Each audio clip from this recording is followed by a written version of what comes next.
படிப்பில் உங்களுக்கு தடை வருதா? அதுக்கு இந்த ஸ்லோகத்தை சொல்லுங்கள்.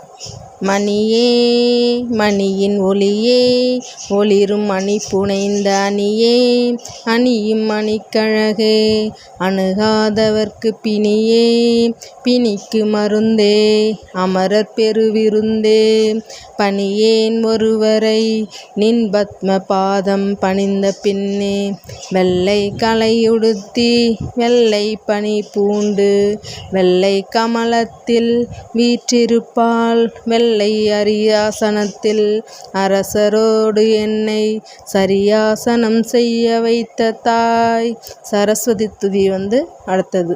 சரஸ்வதி நமஸ்துப்யம் வரதே காமரூபிணி வித்யாரம்பம் கரிஷ்யாமி சித்திர் பவது மே சதா. இந்த மந்திரத்தையும் தினமும் சொல்லிக்கிட்டே வாங்க. உங்களுக்கு படிப்பில் இருக்கிற தடை விலகி நீங்கள் நல்லா படிப்பீங்க.